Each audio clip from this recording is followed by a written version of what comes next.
Number 5 on this list is Tranquil Sanatorium in British Columbia. Tranquil Sanatorium has quite an extensive and tragic history to it, which has caused its walls to be the home to many undead spirits. A sanatorium, if you weren't familiar, is an establishment which has the sole purpose of housing those with long-term illnesses and is often associated with tuberculosis. The one that we're talking about right now is no different. It was built in 1907 as a facility to treat people with tuberculosis. However, it didn't stay like this for very long. The purpose of the facility eventually changed to become an insane asylum. It acted as this mental institute for a while until finally becoming abandoned in the late 1980s. Due to its deep history with death, disease, mental illness, it's no wonder that the Tranquil Sanatorium is now deeply haunted. The layout of this facility screams something out of a Stephen King book. It has several buildings that are connected by poorly lit underground tunnels. The building itself looks all too eerie from the outside as well, with dirty cream colored walls that have seen far better days as rot and mold slowly devour them. Visitors of this place report feeling extremely uneasy. A common note for most people that visit is the presence of orbs, strange balls of light that flutter throughout the building and then disappear. Some people have reported seeing a ghostly apparition on the 6th floor. This ghost takes the form of a woman not older than 30. She appears to be crying and screaming. The tunnels are said to be particularly haunted. People have reported screams coming from nowhere, flashes of movement, menacing and animalistic groans that make you feel as if somebody is right behind you. Children can also be heard playing every now and again in some of the more open areas of the building. Clearly, this place's dark history has impacted it greatly, and just because physical humans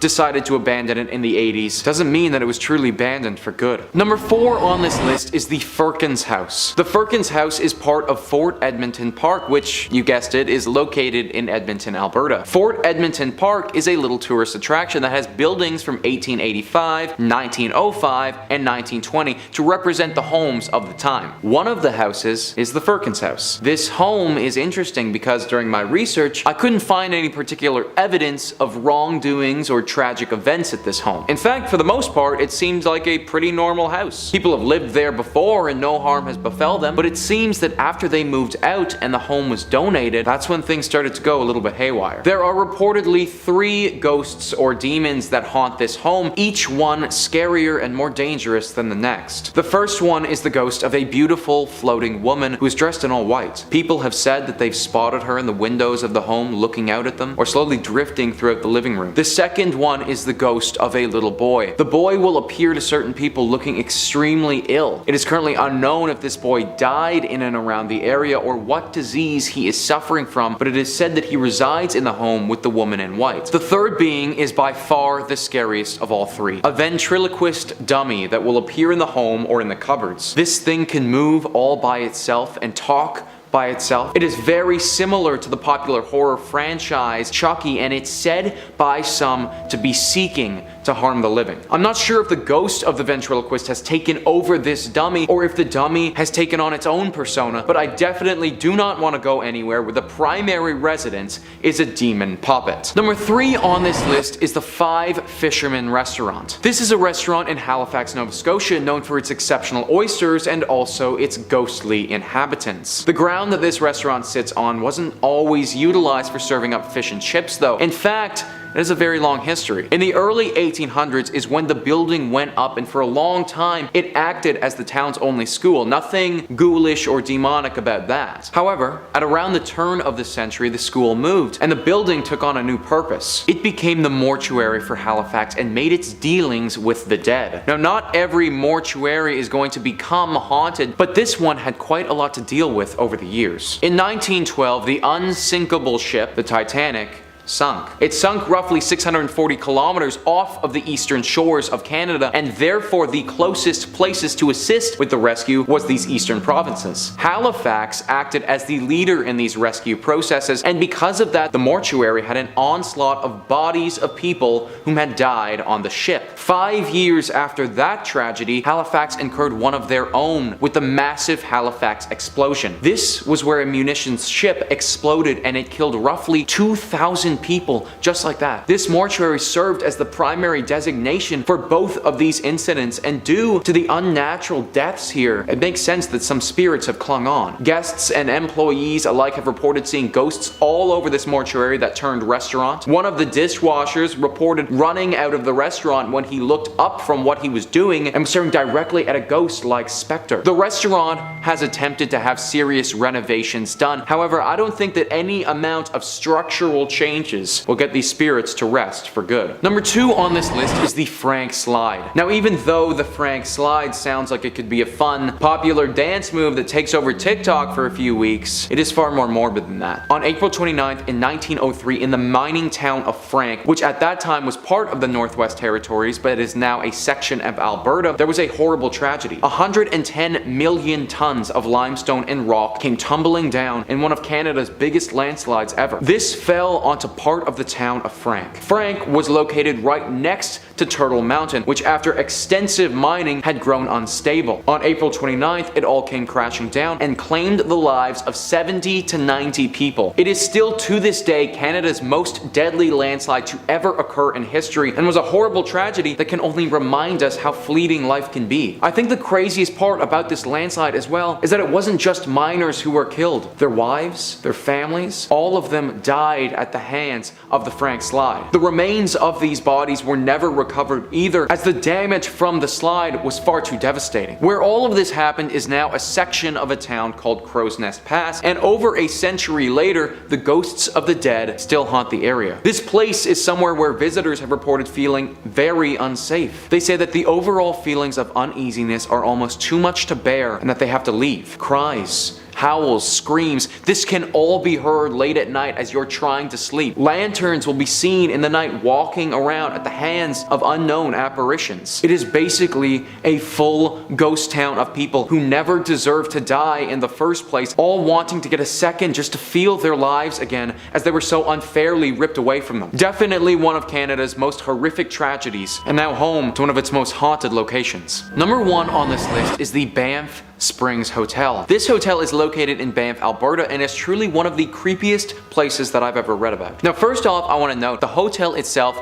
looks gorgeous on the outside. The beautiful nature it is surrounded by is stunning, and the hotel gives me some serious Harry Potter Hogwarts vibes. However, when I say that this place is surrounded by nature, I really mean it. It is totally out on its own, with no other buildings in sight at all. The secluded site has been around for 132 years and has housed its fair share of visitors. Some of these visitors have had some incredible stays. I mean, when you look it up online, the hotel has a 4.7 Google rating, so I mean, it's pretty freaking good. Some of the guests, though, they never checked out. In the 1920s, a couple was set to have their wedding at this hotel. On the day of the ceremony, though, the bride, while she was walking down one of the hotel's beautiful marble staircases, tripped and fell, smacking her head on her descent and dying on the spot. This bride's spirit is one of the most notable sightings people have had when they're staying at this hotel. It's said that they often see a phantom in a wedding dress ascending and descending the stairs very quickly. She's also been seen in the ballroom dancing alone, potentially dreaming of the dance that she wanted so desperately to have with the husband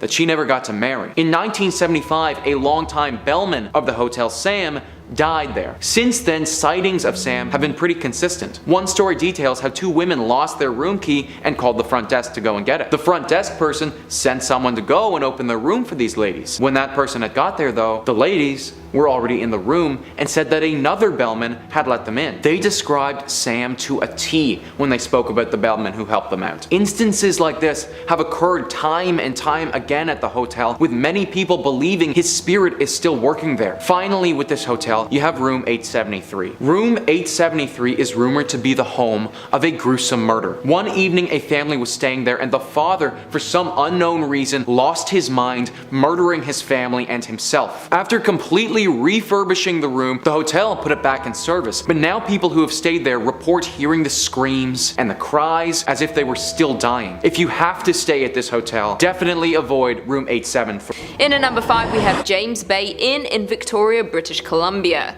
The James Bay Inn opened in 1911 and is the 3rd oldest hotel in Victoria. The hotel has continued to operate, only closing briefly during the war. The hotel was built so that every room has a view outside and access to fresh air. repair. This was the most important thing to the architects.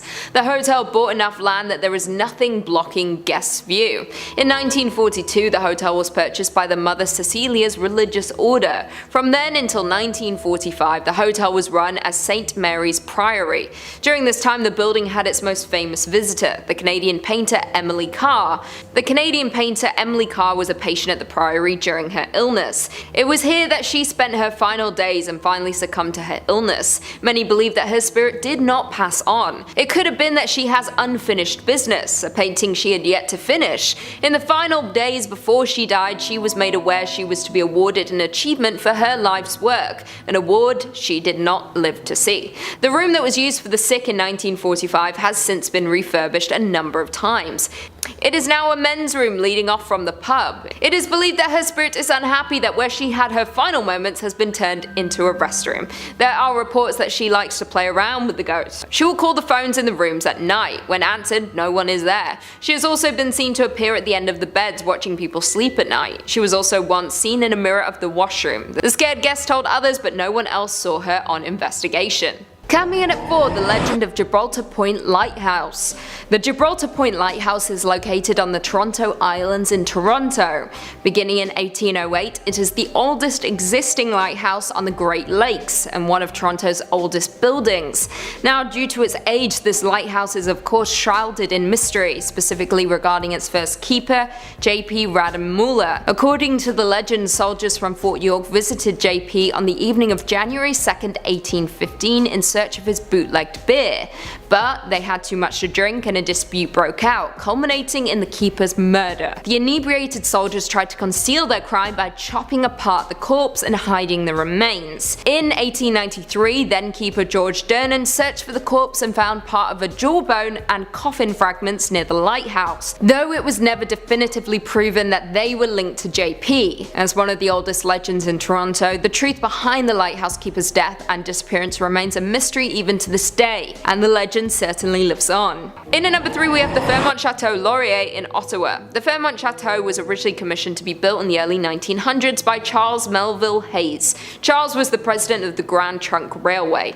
He began his career with the company when he was just 17 as a clerk. He soon worked his way up the ranks within the company. It was his idea to build a transcontinental railroad within Canada from Moncton to British Columbia. He was an ambitious man, but often promised more than he could actually achieve. This often led him to upsetting people and causing repercussions for his company. He was even called heartless, cruel and tyrannical by one member of the parliament. His hotel was due to open in 1912 after he returned to Canada after a short trip to London to sort out some of his business problems. The gala opening for his hotel was planned for April 25th. That's my sister's birthday. Just so you all know. He bought a ticket to travel back on the 10th of April after hearing his daughter back home was struggling with her pregnancy. He was due to arrive in New York on April 17th in order to make the gala. Unfortunately, Charles, along with his wife and staff, were on board the RMS Titanic. Charles is said to have helped the woman in his family safely get to the boats, but he himself would not make the trip. He was brought back to Canada to be laid to rest. His hotel did open after a amount of time to mourn his passing. Although he was not there when the hotel opened, it is rumored his spirit still remains within the walls. Likely his spirit felt it had some unfinished business, having died so suddenly and tragically. One visitor from 2008 stated that the hotel was definitely haunted. She claimed her floor in particular was haunted and she felt incredibly scared during her visit. Taps would turn themselves on mysteriously, as well as footsteps in the hallway. She did also state it would not stop her from visiting again though. Maybe the beautiful castle is worth a scare. In at 2, Headless Ghosts in Old Montreal. The historic neighbourhood of Old Montreal in Quebec is known to be one of the most haunted places in all of Canada. The city's oldest road, St. Paul's Street, is supposedly a walkway for the paranormal at night, with visitors often reporting sightings of ghostly horse-drawn carriages or an apparition of Marie Joseph Angelique wearing the same white robe she had on when she was executed. Not only that, but Mary Gallagher, former Lady of the Night, is reported to appear on William and Murray Streets every 7 years, looking for her head, which was taken off by her one-time best friend.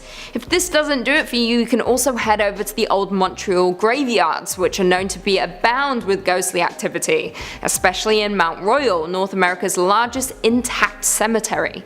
Visitors have claimed to see apparitions wandering around the plots at night, as well as hear giggling, creaking, and other eerie noises coming from within the cemetery. More interesting still, some of the ghosts that people have reported seeing include several people who perished on the Titanic, and an often seen Algonquin man who looks over the cliff to the city below. And finally, in at number 1 we have the Fort Garry Hotel in Winnipeg. The Fort Garry Hotel is located in downtown Winnipeg. It opened for the first time on December 11, 1913, and once again has links to the railway. It's one of many hotels owned by Canada's Grand Railway Hotel. It has been designated as a National Historic Site of Canada due to its long history. Any hotel that has been open as long as this one is bound to have some ghosts sticking around. The most haunted room in the hotel seems to be room 202.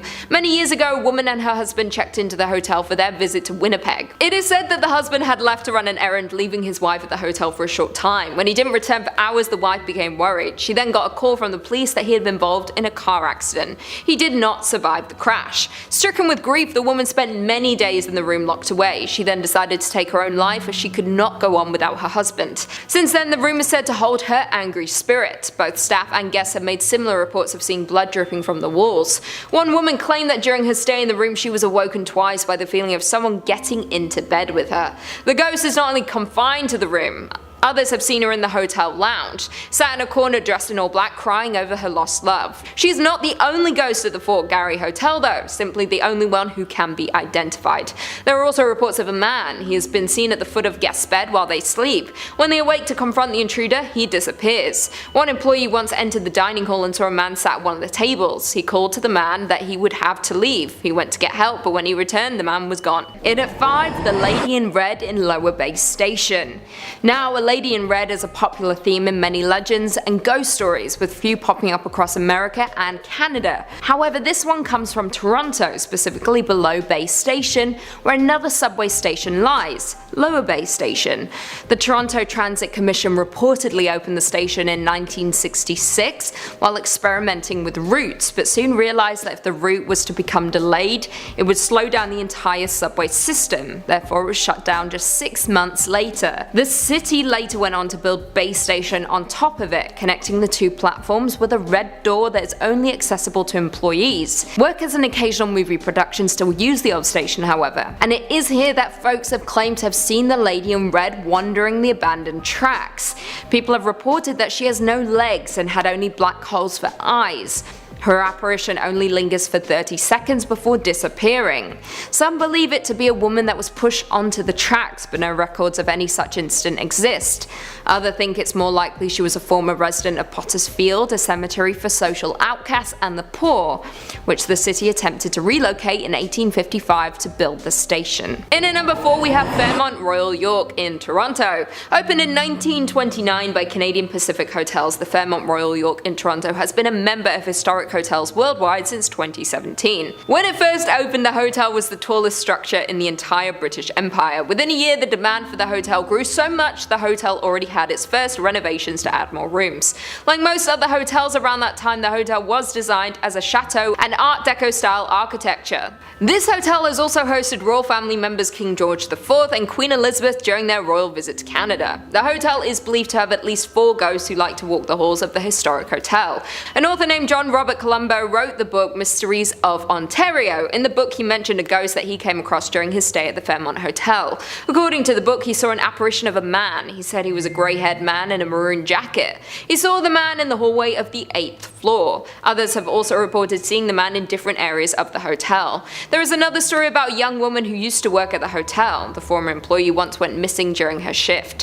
When she was finally found, it was too late. The woman had taken her life and was hanging from the stairwell railing above the 19th floor. The reason why she did this was never discovered. Since then, staff have heard strange scrapings and screams coming from that area of the hotel. If anyone dares to investigate the noises, they stop. Guests have also come into contact with her ghost on the 8th floor, claiming they felt the presence of someone, like they were being followed. As mentioned before, there are believed to be more ghosts in the hotel. The hotel is so grand in size that hauntings have occurred randomly over many floors. One electrician claimed he often feels cold spots when working on the hotel with no reason as to to why. Coming in at 3, UFO Encounter in Manitoba. All the way back in 1967, Stefan McCalloch ventured into the woods around Falcon Lake near Winnipeg, Manitoba, in search of silver and quartz, when he was startled by a gaggle of geese that erupted into a clattering of honks. According to his own report, he then noticed 2 cigar-shaped crafts hovering in the air before one flew away. However, the other one landed. Stefan stated that he waited half an hour before approaching. He heard mechanical noises, smelled sulfur, and felt warm air as he gradually got closer. As he did, he noticed an open door panel, and coming from within were colored lights and muffled voices that sounded like humming. Then, out of nowhere, the door panel closed, and a blast of gas from the craft knocked Stefan back and off his feet, with his clothes being set ablaze. He managed to take them off and ran into town when he began to feel extremely sick. Doctors quickly discovered that his sickness was caused by radiation, and officials who checked the site also discovered radioactive soil samples and metal melted into the rocks. Now, since then, the son of Stefan has written a book about the ongoing mystery. Stan McCalloch, the son of Stefan, has previously stated that he very clearly remembers the day his dad came home sick and injured after something happened to him in the Falcon Lake woods. I quote, "I recalled seeing him in bed. He didn't look good at all. He looked pale, haggard. When I walked into the bedroom, there was a huge stink in the air, like a real horrible aroma of sulfur and burnt motor. It was all around and it was coming out of his pores. It was bad." The book was launched back in 2017 in conjunction with the 50th anniversary of the incident. In at number 2, we have the Banff Springs Hotel in Alberta. The Fairmont Banff Springs, formerly known as the Banff Springs Hotel, is a historic hotel in Banff, Alberta. William Cornelius Van Horn, another founder of the railroad, had the idea to build a hotel on the land. When construction began of the railroad in this area, they stumbled across several mineral springs. Seeing the great opportunity, William commissioned a grand hotel be built at the location. Construction started and they relied heavily on Chateau-esque style architecture for inspiration. After 2 years of construction, the Banff Springs Hotel opened its doors in 1886. It quickly became known as one of the top 3 mountain resorts in North America. Its great reputation stands to this day. It has hosted historical figures such as King George VI and his wife Queen Elizabeth. The hotel is now open for over 130 years. A lot of guests have visited in that time, and it is believed that not all of them may have left. One story that has always been told between guests is one of the ghost bride. The story goes that her and her fiance had booked in for a lavish wedding at the hotel. They had their entire family booked into the hotel, and it was looking to be a beautiful celebration of their love. On the morning of their wedding, she got into her dress and prepared herself for the big day. Unknowing to her, what came next was tragic. She wanted to make an entrance into the wedding and decided to descend down one of the marble staircases. She slipped on her dress and frantically reached for something to stop her. She fell a great height to the bottom of the stairs, in front of all the guests and her fiancé. They watched in horror, unable to do anything. They rushed to her aid, but it was too late. She was already gone. The wedding party had to leave the hotel in an attempt to move on from the tragedy, but the bride could not. Her soul was trapped inside of the hotel. It is said she now spends her days walking down the same staircase, hoping to reach the bottom and greet her loved ones, but she never will.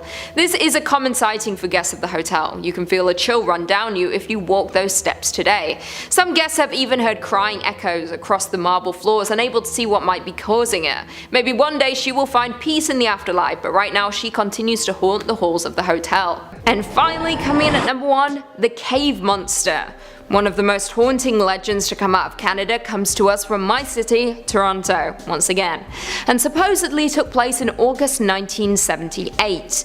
It was during this time that a 51-year-old man named Ernest went looking for his missing kitten in a Parliament Street tunnel after crawling into an opening near his apartment building. This is where he described seeing a monster that had grey fur, red eyes, and weighing approximately 30 pounds. Now, if you're not from Toronto, we have a sprawling path system, 28 kilometers of climate-controlled underground walkways and shopping. However, what if I told you this wasn't the only underground city we have? Well, as reported by the Toronto Sun in March 1979, about 10 feet into the tunnel that Ernest explored, he spotted a thin, human-like figure some 3 feet tall, with, as previously mentioned, grey fur and slanted orange-red eyes. The creature supposedly hissed at him, stating, get out," before fleeing down a side tunnel. Now, it is possible that Ernest was hallucinating or even lying, although saying that, the way the article was written seems to suggest that Laurie Goldstein, the reporter, believed him. Unfortunately, we'll likely never know what actually happened. When the story broke, the entrance to the tunnel had effectively been blocked off by collapsing concrete. Goldstein no longer remembers where the opening was, making the location virtually impossible to find. However, not long ago someone online spoke of the underground tunnel that may have brought new light to the mystery. I quote, "There is a small opening to the underground tunnels off Parliament Street in downtown Toronto. The entrance is between two apartment buildings and leads to the tunnels via the sewers.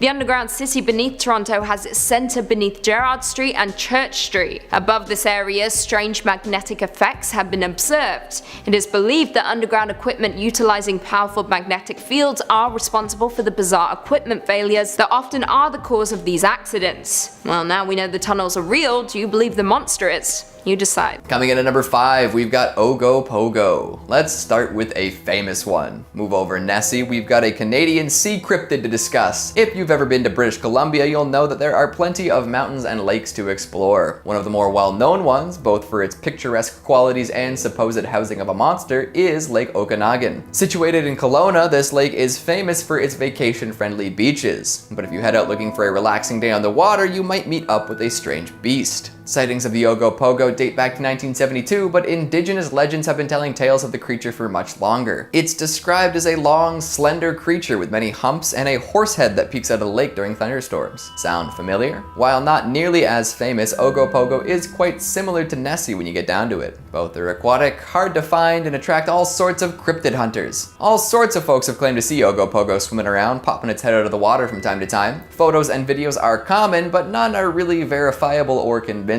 Thankfully, the creature seems to be relatively friendly. For all these sightings and rumors, there haven't been too many claims of violence or aggression from the lake-dwelling beast. In fact, it's actually quite well liked by everyone. In the 90s, the Canadian government commissioned a postage stamp in honor of Ogo Pogo. Way to go. Skeptics all have their explanations for what it might actually be, with one prevalent idea claiming that it's actually a primitive whale that only comes out during calmer seasons. Regardless of whether it's real or not, what's more fun to say in the end, Nessie or Ogo Pogo? I'll let you guys decide. Coming in at number 4, we've got the University of Toronto Phantom Worker. If a film is being shot in Toronto, you're more than likely going to catch a glimpse of U of T's campus. The school's buildings are ornate and beautiful, perfect for giving a scholarly feel to any scene. A lot of the buildings have facades that date back to the early 19th century, giving them a timeless feel. Of course, with any buildings that have been around so long, there will be ghost stories. Back in the 1920s, U of T built a Gothic memorial to honor students who had died during the First World War. During construction of this elaborate memorial, many workers were hired to help out. Legend says that one of the workers fell from the tower while polishing the bells, a true Hunchback of Notre Dame moment. Ever since that fateful incident, students and faculty alike have claimed to see the ghost of the worker wandering around campus. Some even claim that there have been ghostly apparitions falling from the tower. Folks who don't know the legend will run to see if the poor fellow is okay, but never find a body. So much for being a good Samaritan. There are many other ghost stories surrounding the university as well, but none so stomach-dropping. Stonemasons with murderous qualities, little girls lost in planetariums, and a baker who managed to trap his mistress inside a secret room. The stories are real, but are the ghosts still haunting the campus? I suppose you'll have to pay the institution a visit and find out. Just try not to get roped into paying tuition, alright? That's scarier than any ghost story. Coming in at number 3, we've got the Nennerlook. We've talked about urban legends from the far west coast and the most populous city, so now let's take a trip out east. Known for its quaint, peaceful charm, Newfoundland is the last place you'd expect to find terrifying urban legends, right? I mean, you can get screeched in and end up with a scary hangover and only a faint memory of your previous night, but that's something else entirely. The monster seen near Newfoundland dwells in the sea, but does so unconventionally. How do you think sea monsters usually get around? By swimming, right? Well, this thing acts a little differently than most. First sighted by Sir Humphrey Gilbert back in the 16th century, it was described as a lion-like creature. This fits the description of an Inuit cryptid known as the Nennerlook. Legends of such a creature have been passed down through generations of people, but it was considered just a legend to outsiders until Sir Humphrey Gilbert came across it himself. The Nennerlook is a gigantic beast estimated to be as tall as an iceberg. It's got white fur, huge ears, and loves to eat anything that gets close enough. Seals are the classic meal, but it won't turn down a human if they get close. close. Now, back to that bit about movement. The Nennerlook doesn't swim, it walks along the bottom of the ocean. Yep, not the most efficient way to get around, but it gets the job done. Imagine watching a gigantic beast just walk out of the sea towards you. This is also the reason why people say that it's not really ever seen away from shore. It makes sense considering how deep the ocean is. But if you ever spot a little antenna poking out of the water, it's time to get a move on. And if you ever hear a deafening roar, it's probably too late. Coming in at number 2, we've got the Cabbagetown Tunnel Monster. We'll return to Toronto for a moment, you know, because of the urban qualities of these legends. Get it?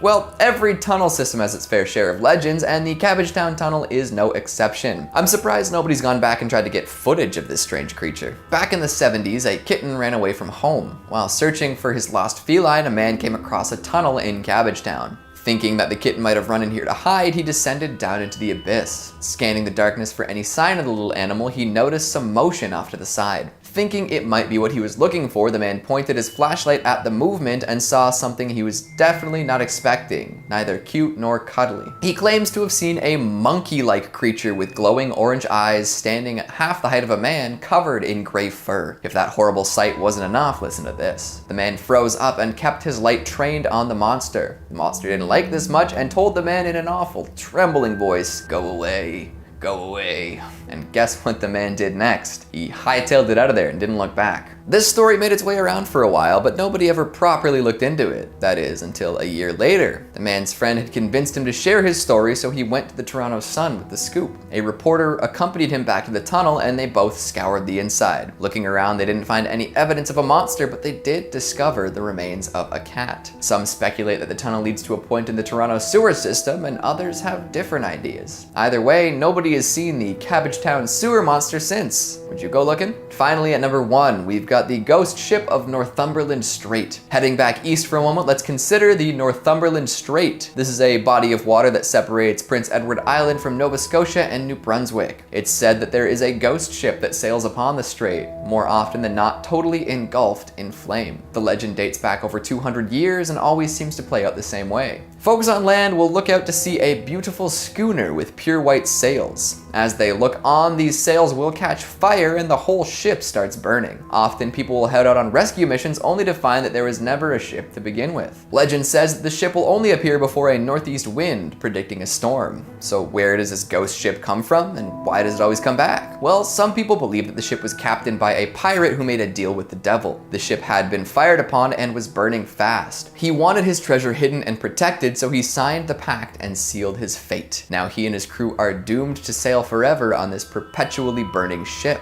Yikes. Now, skeptics will tell you that the ghost ship is simply a mirage, but if that were the case, then how do they explain the flames? How very Canadian, eh? I'm glad my homeland has some legends that can stack up against the big ones from other nations. There are plenty more where that came from too. Any real Canadian remembers reading all sorts of real Canadian ghost story books after scholastic fairs. So what did you think of the list? Did you know about any of these legends? What's your favorite Canadian urban legend? Make sure you let me know down in the comments. Speaking of comments, let's take a look at some of your more pointy ones from the top 5 scary Siren Head sightings 2020. Brian Johnstone says, never heard of it until now, but it sounds like a metal song. You talking about the noise it makes or the name Siren Head itself? Either way, you're correct, I'm just wondering. Clown ass bitch says, the 5-year-olds watching this are spooked right now. Seems like the target demographic. Yet here you are, in the comments section. Jeff Man says, I think the scariest thing on the internet is everyone's crazy uncle posting conspiracy theories on Facebook. Yeah, that's the monster that gets scarier and scarier with every passing year. Plus, no way to stop it. Master of Souls 104 says maybe the real reason Siren Head's coming to town is that he might be looking for a mall with a good shoe store to get some decent kicks. All those long treks must be tough on the feet. Doesn't he know about online shoe shopping though? That way he can find all the extra wide models and not worry about them being in stock. You know he's wearing those Air Monarchs in size 50. And Drip Odd XX says, can I ask a spirit on a Ouija board if they like Minecraft? You absolutely can, but keep in mind that most spirits and demons have been around a lot longer than Notch has. And that's all the time we have for today. Before I order some illegal weapons on the internet, make sure to give this video a big thumbs up and subscribe for more wintry wickedness. Thanks for watching, and I'll see you next time. Way to go, Ogo Pogo. If a film is being shot in Toronto, you're more than likely gonna catch a glimpse of U of T. Gosh darn it. Why? A lot of the buildings have facades that date back to the early 19th. A lot of the facades have. Yep, not the most efficient way to get. What? Legend says that this ship will only appear before he wanted his treasure. He wanted his. What's your favorite Canadian urban legend? That's not how you speak English.